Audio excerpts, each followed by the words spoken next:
बहुत तेज हवाएं चल रही थी, पर गरीब परिवार का कागज का घर जैसा का तैसा खड़ा था। जिसे देख कागज के घर के बाहर महिमा और कमला कागज के घर को देखकर बातें कर रही हैं।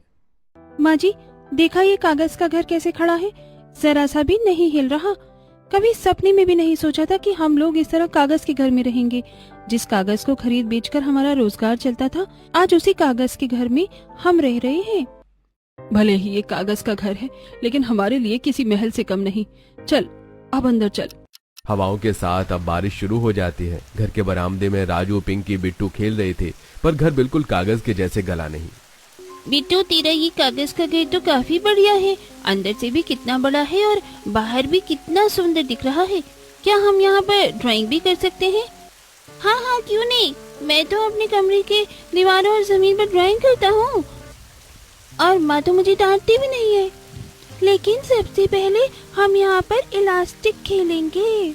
हमारा कागज के घर का बरामदा कितना बड़ा है, यहाँ तो हम सारे खेल खेल सकते हैं।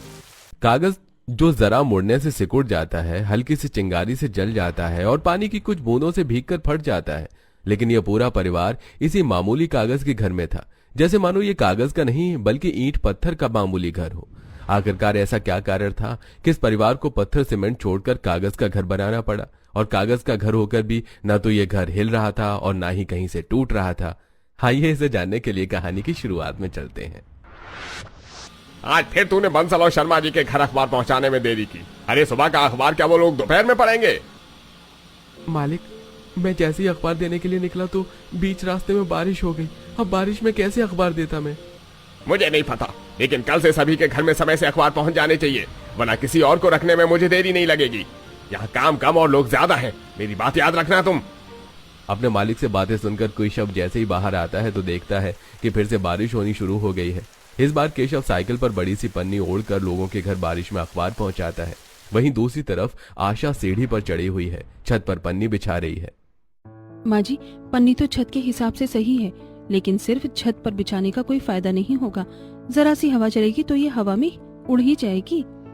यहाँ आसपास तो ईंट वगैरह भी नजर नहीं आ रही हैं। छोटे छोटे पत्थर पड़े हैं। मौसम भी खराब सा हो रहा है, कहीं दोबारा छत से पानी न टपकने लग जाए। तभी हाथ में हथौड़ा और छोटी सी रस्सी लेकर आती है महिमा। भाभी, ये लो, दीवारों की साइड में कील ठोक कर रस्सी बांध देना, और रस्सी से पन्नी। इससे पन्नी उड़ेगी नहीं। महिमा, तुम क्यों आई? जाकर आराम कर लो। ऐसी हालत में ज्यादा काम करना भी ठीक नहीं है। तुम्हें तो बस काम करने का मौका मिलना चाहिए।